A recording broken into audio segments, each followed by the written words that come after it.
Our Eye on America tonight tells the story of danger at a naval base, charges of mutiny, and honor finally restored. It's a painful story of racial injustice that's gone largely untold for more than 80 years. Here's CBS's Charlie D'Agata. This is him and my sister Pam. Carol Cherry never knew her father Cyril was a central character in one of the darkest chapters of American military history until long after his death. Something she found out from her sister. I said, stop playing. And she was like, no, he didn't tell you he went to jail? I said, for what? She said, mutiny. In fact, the largest naval mutiny in American history. It was July 1944. World War II was raging in the Pacific. U.S. forces were in desperate need of ammunition. Port Chicago in Northern California became a critical supply point. Those who loaded the ammunition were African American exclusively.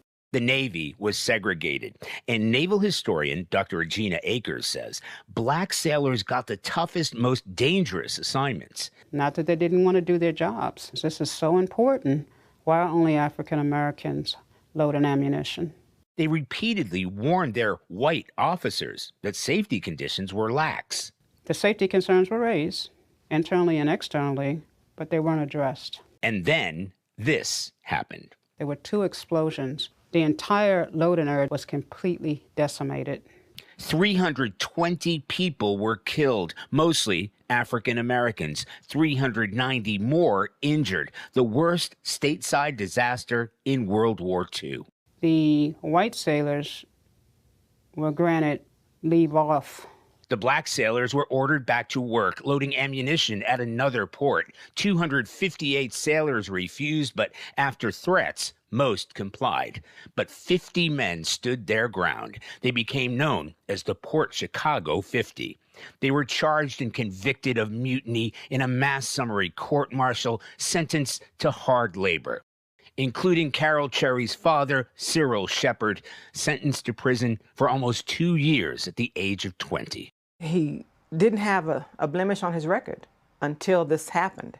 He was commended for his bravery after the explosion. 80 years later, Navy Secretary Carlos Del Toro exonerated the black sailors. They took the right course of action by denying to go back to work under similar circumstances. Yet they lived and died with this dark cloud. And that's the unfortunate part about this. And I pray that an exoneration will bring peace to their souls and bring peace to their family members. In July, Carol Cherry was presented with a flag at a memorial ceremony at Port Chicago. I am so proud of that flag. It now sits on her shelf, a shrine to her father. And I thank my pop for what he did. I'm so proud of him, and I'm so happy for where we are at this moment. I wish he was here to see it. And wishes she could tell him justice was finally done.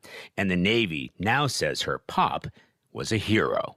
For Eye on America, this is Charlie D'Agata in Sycamore, Illinois.